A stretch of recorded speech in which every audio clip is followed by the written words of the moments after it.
Assalamualaikum warahmatullahi wabarakatuh. Kita dari kelompok Alders Lake ingin memperkenalkan diri. Saya Mufti Ahmad Fadilah dengan NIM 19103140114. Nama saya Ahmad Rafi Nur Adli dengan NIM 19103140113. Nama saya Anastia Bagas Dewantara dengan NIM 191031404. Nama saya Irga dengan NIM 191031404. Ya, kami di sini akan menjelaskan tentang Intel dimulai dari sejarahnya yang akan dijelaskan oleh saya sendiri. Lalu saya akan menjelaskan tentang teknologi yang digunakan oleh Intel. Dan saya akan menjelaskan terkait fabrikasi serta arsitektur Intel. Dan saya akan menjelaskan kelebihan dari Intel. Baik, saya akan menjelaskan bagian saya itu sejarah Intel. Setelah kejayaan Fairchild Semiconductor sebagai produsen IC meredup, banyak tenaga ahli dan insinyur perusahaan itu yang mencari lahan pekerjaan yang baru. Beberapa di antaranya adalah Gordon E. Moore, ahli fisika dan kimia, bersama Robert Noyce, ahli fisika dan salah satu pelopor pembuatan IC. Mendirikan perusahaan Intel pada tahun 1968 yang berbasis di Santa Clara, California. Moore juga merupakan salah satu orang termasyhur dalam industri semiconductor. Berkat teorinya yang terkenal sebagai hukum Moore atau Moore's Law, yang intinya membahas mengenai kemampuan manusia untuk mengembangkan kepadatan transistor menjadi 2 kali lipat setiap 2 tahun. Orang ketiga yang mendampingi Intel sejak masa-masa merintis pada tahun 1980-an hingga masa pertumbuhan industri pada tahun 1990-an yaitu Andy Grove, seorang insinyur kimia, sosok kunci bisnis sekaligus pemimpin strategis perusahaan Intel. Intel menciptakan microprosesor atau chip pertamanya pada tahun 1971. Sebuah titik balik penting bagi perusahaan ini adalah keputusan IBM pada awal tahun 1980 untuk memilih prosesor Intel untuk menjalankan sistem komputernya. Saat ini lebih dari sehari 80% personel komputer di dunia menggunakan prosesor Intel. Salah satu inovasi awal perusahaan ini adalah dengan memusatkan seluruh proses manufaktur di lahan yang luas. Hal ini memungkinkan Intel untuk membuat chip dengan biaya rendah dibandingkan pesaingnya yang membuat chip di pabrik-pabrik kecil. Para pendiri menanamkan budaya disagree and commit, di mana para engineers dituntut untuk terus-menerus memberikan cara yang baru dengan melakukan sesuatu yang lebih cepat, lebih murah, dan lebih terpercaya. Lalu saya akan menjelaskan asal nama dari Intel. Saat pertama kali perusahaan Intel didirikan, Gordon Moore dan Robert Noyce awalnya mengusulkan gabungan nama mereka untuk dijadikan nama perusahaan, yaitu Moore-Noyce. Namun mereka buru-buru mengurungkan niatnya menggunakan nama itu karena nama Moore-Noyce seolah terdengar seperti more noise atau lebih berisik. Sebuah predikat buruk untuk kelas perangkat elektronik. Mereka kemudian menggunakan nama NM Electronics yang dipertahankan sebagai nama perusahaan dalam jangka waktu hampir setahun. Kemudian Moore dan Noyce memutuskan untuk menggunakan sebuah Integrated Electronics atau singkat menjadi Intel sebagai nama perusahaan. Lalu saya akan menjelaskan evolusi Intel. Intel tumbuh setelah melewati beberapa fase yang berbeda. Pada masa awal didirikannya, Intel hanya dikenal sebagai kemampuannya membuat semikonductor. Dengan produk utamanya adalah chip static random access memory atau SRAM. Bisnis Intel mulai berkembang sepanjang tahun 1970-an, di mana pada kurun waktu tersebut, Intel telah mengembangkan proses manufaktur dan memperlebar lini produksinya. Namun, produk utama Intel tetap didominasi oleh peripheral memory.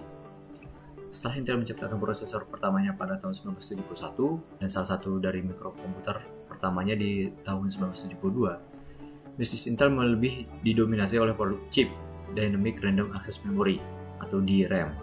Namun persaingan antara produk semikonduktor dari Intel dengan semikonduktor buatan Jepang telah menurunkan pendapatan Intel secara drastis pada tahun 1983. Barulah pada akhir tahun 1980-an, PC buatan IBM yang tiba-tiba mulai sukses membuat CEO Intel, Andy Grove, memberikan komando pada seluruh unit perusahaan ini untuk lebih berfokus pada pembuatan mikroprosesor. Grove juga mengubah aspek fundamental dalam model bisnis mikroprosesor ini. Pada akhir tahun 1980-an, kebijakan yang diambil oleh CEO Intel ini merupakan sebuah kesuksesan. Saat itu, Intel mulai meluncurkan banyak desain mikroprosesor baru dan secara otomatis memicu perkembangan PC. Selama periode ini, Intel mulai berhasil tumbuh menjadi produsen hardware utama dengan profit terbesar dalam industri PC. Setelah tahun 2000, permintaan pasar terhadap mikroprosesor high-end mulai menurun dan kompetitor Intel mulai membidik pasar prosesor low-end dan mid-end. Disinilah masa-masa di mana dominasi Intel mulai berkurang. Pada awal tahun 2000-an, CEO Intel saat itu, Craig Barrett, mencoba untuk mendiversifikasikan bisnis Intel dan memperluas lini produksinya. Selain produk semikonduktor, tapi hanya sedikit produk-produk baru ini yang akhirnya memetik sukses. Lalu pada tahun 2005, CEO Paul Otellini mengorganisir kembali perusahaan Intel untuk kembali fokus pada bisnis utamanya, yaitu prosesor dan chipset pada platformnya. Di mana usaha ini dimulai dengan perekrutan lebih dari 20.000 pegawai baru. Pada bulan September 2006, dengan alasan profit Intel yang terus menurun, perusahaan mengumumkan untuk restrukturisasi dengan memecat 10.500 orang pekerjanya, atau sekitar 10% dari total tenaga kerja Intel pada bulan Juli 2006. Salah satu lab penelitian Intel yang berlokasi di Cambridge University kemudian ditutup pada akhir tahun 2006. Pada 27 Juni 2006, penjualan aset-aset Intel Xscale diumumkan. Intel setuju untuk menjual bisnis prosesor Xscale pada Marvell Technology Group dengan nilai transaksi sekitar $600 juta. Tindakan yang diambil Intel ini maksud untuk mempermudah Intel untuk lebih fokus pada bisnis core x86 dan server. Proses akuisisi prosesor Xscale ini telah diselesaikan pada 9 November 2006. Dalam kurun waktu seperempat abad belakangan ini, dari puluhan pemimpin berbagai perusahaan teknologi di Amerika Serikat, ada 2 Chief Executive Officer atau CEO yang namanya cukup terkenal. Pribadinya karismatik dan unik, gaya kepemimpinan pencari dan ditiru banyak orang. Dan memiliki latar belakang pendidikan teknik kimia, bukan Master of Business Administration.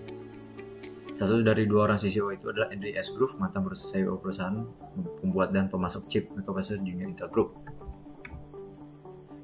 Lalu saya akan membahas tentang perkembangan prosesor pembuatan Intel dari masa ke masa. Pada tahun 1969 sampai 1971, mikroprosesor pertama Intel, yaitu mikroprosesor 4004 yang digunakan pada mesin kalkulator Busicom, memiliki 3400 transistor, 4 bit, dan 60.000 operasi per detik. Lalu yang kedua ada pada tahun 1972 sampai 1974, muncul mikroprosesor bernama Altair, merupakan otak dari 8008 yang memiliki kekuatan 2 kali lipat dari versi sebelumnya, yaitu 4004. Lalu pada tahun 1978, munculnya prosesor 8086, merupakan prosesor 16 bit Intel pertama yang menggunakan full sistem 16 bit. Lalu pada tahun 1979, Intel merancang ulang CPU sehingga sesuai dengan hardware 8 bit yang ada.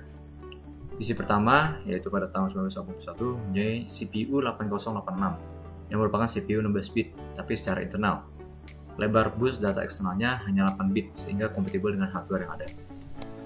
Lalu pada tahun 1982, muncul mikroprosesor i286, dengan frekuensi clock awal 6 MHz, yang kemudian diperkenalkan dengan kecepatan clock 8, 10, 12 MHz, yang digunakan pada IBM PC AT tahun 1984.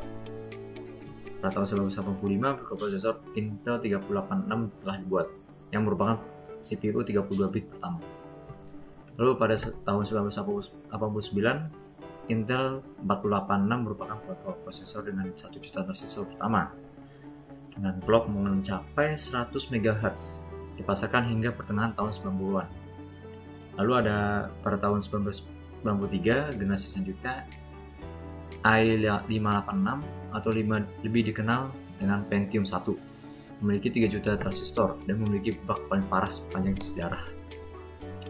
Lalu pada tahun 1997, Pentium 2 hadir, memiliki clock 450 MHz dan 7,5 juta transistor, serta memiliki charge level 2 atau L2.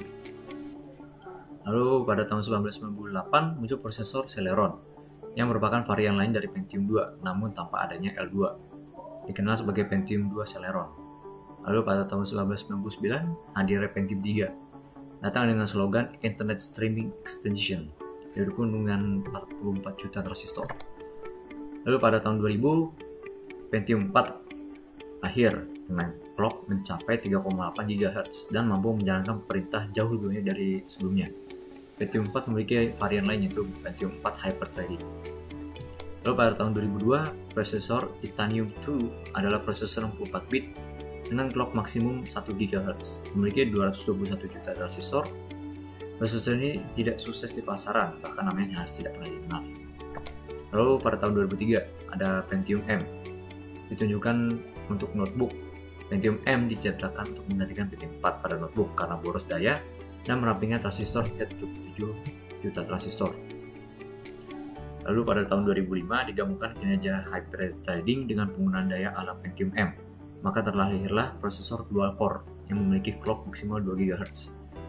Lalu pada 2006 dual core belum habis, Intel meluncurkan Core 2 Duo yang memiliki 2 core dalam satu prosesor, memiliki 300 juta transistor dan mampu bekerja hingga 3,3 GHz. Ada juga Core 2 Solo dan Core 2 Quad. Saya akan menjelaskan perkembangan prosesor buatan Intel hanya sampai tahun 2006 saja. Oke, baik. Selanjutnya saya akan menjelaskan teknologi yang digunakan oleh Intel, di mana generasi pertama yaitu prosesor 8088 dan 8086. Prosesor 8086 pada tahun 1978 merupakan CPU 16 bit pertama Intel yang menggunakan bus sistem 16 bit. Tetapi perangkat keras 16 bit seperti motherboard saat itu terlalu mahal, di mana komputer micro 8 bit merupakan standar. Pada tahun 1979, Intel merancang ulang CPU sehingga sesuai dengan perangkat keras 8 bit yang ada. PC pertama pada tahun 1981 mempunyai CPU 8088 ini. 8088 merupakan CPU 16 bit tetapi hanya secara internal. Lebar bus data eksternal hanya 8 bit yang memberi compatible dengan perangkat keras yang ada. Sebenarnya 8088 merupakan CPU 16/8 bit. Secara logika, prosesor ini dapat diberi nama 8086SX. 8086 merupakan CPU pertama yang benar-benar 16 bit di keluarga ini. Lalu generasi kedua yaitu prosesor 80286. Prosesor 80286 pada tahun 1982 juga merupakan prosesor 16 bit. Prosesor ini mempunyai kemajuan yang relatif besar dibanding chip-chip generasi pertama. Frekuensi clock ditingkatkan, tetapi perbaikan yang utama ialah optimasi penanganan perintah. Lalu prosesor ini menghasilkan kerja lebih banyak tiap tick clock daripada 8088 atau 8086. Pada kecepatan awal 6 MHz, berunjuk kerja 4 kali lebih baik dari 8086 pada 4.77 MHz. Lalu yang ketiga yaitu generasi ketiga, prosesor 80386DX. Lalu ada prosesor 80386SX. Chip ini merupakan chip yang tidak lengkap yang sangat terkenal dari 386DX. Prosesor ini hanya mempunyai bus data eksternal 16 bit, berbeda dengan DX yang 32 bit. Dan juga SX hanya mempunyai jalur alamat 24. Lalu generasi 4 yaitu prosesor 80486DX. Prosesor ini dikeluarkan pada tanggal 10 April 1989 dan bekerja 2 kali lebih cepat dari pendahulunya. Hal ini dapat terjadi karena penanganan perintah-perintah x86 yang lebih cepat. Lebih-lebih pada mode RISC. Pada saat yang sama, kecepatan bus dinaikkan, tapi 386DX dan 486DX merupakan chip 32 bit. Sesuatu yang baru dalam 486 ialah menjadikan satu map coprosesor atau prosesor pembantu matematis. Lalu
Lalu kita masuk ke generasi kelima, yaitu Pentium Classic atau P5 4C. Chip ini dikembangkan oleh Intel dan dikeluarkan pada tanggal 22 Maret 1993. Prosesor Pentium merupakan super scalar, yang berarti prosesor ini dapat menjalankan lebih dari satu perintah tiap tick clock. Prosesor ini menangani 2 perintah tiap tick dibanding dengan 2 buah 486 dalam satu chip. Lalu kita masuk ke generasi ke-6, yaitu Pentium Pro. Pengembangan Pentium Pro dimulai pada tahun 1991 di Oregon, lalu diperkenalkan pada 1 November 1995. Pentium Pro merupakan prosesor RISC murni, dioptimasi untuk pemrosesan 32 bit pada Windows NT atau OS atau 2. Lalu Pentium Pro dibagi menjadi Pentium 2. Pentium Pro atau bisa disebut Klamat merupakan nama sandi prosesor puncak Intel. Prosesor ini mengakhiri seri Pentium Pro yang sebagian terdapat pengurangan dan sebagian terdapat perbaikan. Lalu Pentium 2 juga terbagi banyak, yaitu ada Pentium 2 Celeron, Pentium 2 Celeron A atau Mendocino, lalu ada Pentium 2 Celeron PPGA atau soket 370, lalu ada Pentium 2 Xeon. Lalu kita masuk ke generasi ke-7, yaitu Intel Core. Prosesor generasi ke-8 adalah Core 2 yang diluncurkan pada Juli 2007. Prosesor ini memakai mikroprosesor dengan arsitektur x86. Arsitektur tersebut oleh Intel dinamakan Intel Core Microarchitecture, di mana arsitektur tersebut menggantikan arsitektur lama dari Intel yang disebut dengan NetBurst sejak tahun 2000 yang lalu. Penggunaan Core 2 ini juga menandai era prosesor Intel yang baru, di mana brand Intel Pentium yang sudah digunakan sejak 1993 diganti menjadi Intel Core. Lalu masuk ke Intel Core i3. Meski tidak dilengkapi turbo boost, performa Core i3 tetap memikat. Hyperthreading membuat kemampuannya dapat dipakai secara maksimal. VGA-nya pun sudah lebih dapat diandalkan dibandingkan VGA onboard terdahulu. Jika dana Anda terbatas namun menginginkan performa dari arsitektur terbaik Intel, Core i3 adalah pilihan yang jauh lebih unggul dibandingkan Core 2 Duo. Lalu masuk ke Intel Core i5. Notebook dengan prosesor ini memang memiliki 2 inti prosesor atau dual core. Akan tetapi tersedianya hyperthreading membuatnya tampil seakan memiliki 4 inti prosesor. Turbo boost menjadi andalannya dalam hal performa. Sementara itu, VGA terintegrasinya sudah mencukupi untuk pemutaran film HD 1080 pixel, bahkan film Blu-ray. Jika perlu, beberapa game 3D ringan pun bisa dimainkannya. Jika Anda menginginkan performa tinggi dengan mobilitas baik, Core i5 adalah pilihan yang baik dan harganya pun tidak mencekik. Lalu ada Core i7. Prosesor ini adalah Arandel atau 2 inti prosesor dengan performa terbaik, teknologi 32nm, membuatnya bekerja dengan suhu relatif rendah, kecepatan tinggi, hyperthreading, dan turbo boost membuatnya memiliki performa tinggi. Apabila dipadu dengan VGA tambahan, notebook berbasis Core i7 akan menjadi pilihan yang baik bagi pecinta performa tinggi. Kemampuannya bahkan dapat bersaing dengan Core i7 Key-N, tentu saja dengan harga yang lebih tinggi. Core i7 memiliki kemampuan lebih unggul jika dibandingkan dengan 2 prosesor yang dibahas sebelumnya. Pasalnya, Core i7 dilengkapi dengan rancangan 4 prosesor quad-core di dalamnya, dengan kecepatan 3,07 GHz di tiap-tiap prosesornya. Terdapat juga beberapa seri i7 yang tentunya menyediakan 6 prosesor quad-core. Kemudian memasuki bahasan arsitektur, perusahaan Intel telah diketahui membuat chip mikroprosesor pertamanya yang bernama Intel C4004 pada tahun 1971, yang merupakan mikroprosesor dengan besar 8 bit. Selama 40 tahun perkembangan Intel terus melakukan perubahan serta terobosan, yang diawali dengan perubahan nama mikroprosesornya. Pada mulanya, penamaan chip didasarkan atas kategori bit. sehingga mudah diklasifikasikan dan dibedakan, seperti pada mikroprosesor Intel 8086, 8386, atau 8486. Dapat diketahui bahwa 2 digit terakhir di sini berakhir pada angka 86, yang menandakan bahwa 2 digit terakhir tersebut ketiga chip ini merupakan chip dengan arsitektur x86 yang merupakan mikroprosesor 32 bit. Pemberian nama x86 pada awalnya digunakan untuk mengidentifikasikan mikroprosesor dengan besar 816 bit. Kemudian pada tahun 1993, penamaan mikroprosesor terjadi perubahan, seperti Intel Pentium, Intel Celeron, Intel Core, dan Intel Atom, sehingga lebih mudah diingat oleh pembeli. Secara garis besar, arsitektur terbagi atas 2 komponen, yakni chip mikroprosesor dan chip pendamping, yang biasa disebut dengan PCH atau Plant Controller Hub. Pada mulanya, prosesor Intel dipasangkan dengan 2 komponen pendamping atau 2 chip pendamping, yakni MCH atau Memory Control Hub, atau disebut North Bridge, atau ICH atau Input Output Controller. Seiring berkembangnya zaman, umumnya bagian MCH atau North Bridge sudah termasuk dalam bagian dari prosesor. Sedangkan bagian ICH atau South Bridge telah digantikan oleh PCH yang lebih kompatibel. Pada single chip, seperti pada Intel Atom, tidak memiliki konfigurasi PCH, karena fungsi tersebut sudah berada di dalam prosesor itu sendiri. Pada gambar di bawah ini terlihat sistem 2 chip prosesor, yakni yang terbagi menjadi prosesor dan PCH, dan satu lagi single chip yang hanya terdiri dari prosesor saja dengan kontrol yang terintegrasi. Mana pada contoh 2 sistem chip seperti Intel Pentium dan Intel Core, kedua prosesor ini terbagi atas 2 sistem yang dapat dilihat memiliki perbedaan yang sangat jauh dengan Intel Atom yang hanya memiliki prosesor saja dengan sistem kontrol yang telah terintegrasi. Perbedaan ini didasarkan atas perbedaan kebutuhan, yang mana pada Intel Core dan Intel Pentium yang dibutuhkan adalah performa yang tinggi serta kapabilitas yang luas, sedangkan pada Intel Atom yang dibutuhkan hanyalah desain yang hemat serta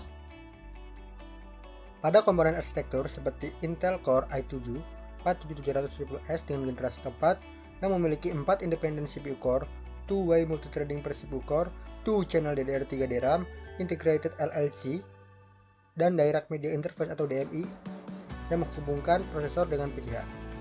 Pada diagram di bawah ini yang disajikan di dalam bentuk die atau kotak-kotak semikonduktor yang terintegrasi sirkuit, dapat terlihat penyusunan komponen prosesor i7 yang terdiri atas CPU core, LLC atau Last Level Cache, DRAM atau Memory Controller, PCIe atau Peripheral Component Interconnect Express, serta DMI atau Direct Media Interface.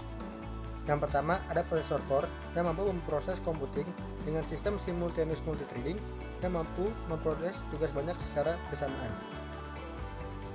Kemudian yang kedua ada LLC, Last Level Cache, yang terdiri atas 3 level cache, yakni L3 yang menyimpan data dari L2, yang menyimpan data dari L1, serta L1 yang menyimpan data dari CPU.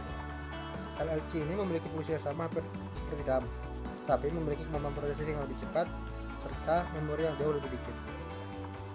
Yang ketiga ada Memory Control atau DRAM Controller yang bertanggung jawab dalam mengurus cache. Apabila alamat data yang diminta tidak berada di dalam prosesor cache, yakni LLC, atau berada di dalam memori eksternal, maka Memory Controller akan memerintahkan untuk memberikan data yang diminta pada alamat yang diinginkan. Kemudian ada PCI Express atau Peripheral Component Interconnect Express yang merupakan serial connection yang bekerja seperti jaringan yang mengendalikan data dari banyak sumber yang memiliki beberapa kontrol dari poin ke poin. Serta terakhir ada DMI bus yang merupakan koneksi serial bus yang menghubungkan antara 2 chip yang dapat mengirim maupun menerima data yang menghubungkan prosesor dengan PCH. Berikut ini adalah kelebihan dari Intel. Pertama, yaitu suhu dari prosesor. Prosesor Intel biasanya memiliki rating Thermal Design Point atau TDP yang lebih rendah dibanding AMD. Ini artinya prosesor Intel tidak lebih cepat panas dibanding AMD. Faktor suhu tidak bisa dipandang sebelah mata, karena jika suhu semakin panas, maka performa dari prosesor akan semakin menurun dan juga akan mengakibatkan boros listrik. Prosesor AMD cenderung lebih cepat panas karena memiliki jumlah core yang lebih banyak dibanding Intel. Walaupun semakin banyak core akan membuat prosesor semakin kencang, tapi sebagai konsekuensinya adalah prosesor akan jauh lebih cepat panas. Berikutnya, kemampuan multimedia. Meskipun kalah dari segi grafis, namun Intel tetap unggul dari segi multimedia. Perbedaan AMD dan Intel paling mencolok adalah dari segi kemampuan multimedianya. Kualitas gambar dari laptop atau PC yang menggunakan Intel selalu lebih tajam. Jika kamu membutuhkan laptop atau PC untuk menangani pekerjaan seperti rendering video, cobalah pilih laptop dengan prosesor Intel. Proses rendering video di laptop dengan Intel lebih cepat dibanding dengan. Selanjutnya, kemampuan multitasking. Teknologi Intel Hyper-Threading adalah inovasi perangkat keras yang memungkinkan lebih dari satu thread untuk dijalankan pada setiap core. Lebih banyak thread berarti lebih banyak pekerjaan yang dapat dilakukan secara paralel. Dengan Hyper-Threading CPU, PC dapat memproses lebih banyak informasi dalam waktu yang lebih singkat dan menjalankan lebih banyak tugas di latar belakang tanpa gangguan. Hal itulah yang membuat Intel tangguh dalam melakukan. Selanjutnya, kompatibilitas dengan GPU diskret. Untuk prosesor level high-end atau kelas atas, performa Intel lebih baik dibanding AMD, apalagi kart grafis ternama dunia seperti Nvidia cenderung lebih cocok dipasangkan dengan Intel ketimbang AMD. Bahkan, prosesor AMD yang paling powerful sekalipun masih kurang cocok dipasangkan dengan Nvidia dibanding dengan Intel Core i3 ataupun Core i5. Karena GPU Nvidia lebih kompatibel dengan Intel saat digunakan. Selanjutnya, branding Intel. Intel punya reputasi yang baik untuk urusan prosesor komputer. Karena pengalaman memproduksi prosesor yang lebih lama, membuat Intel mempunyai segudang cara untuk menarik perhatian konsumen dunia. Berbagai varian prosesor telah dihadirkan untuk menyasar banyak segmen sekaligus. Untuk kamu yang lagi cari laptop gaming, Intel punya 3 varian model prosesor yang cocok, yaitu Core i5, Core i7, Core i9.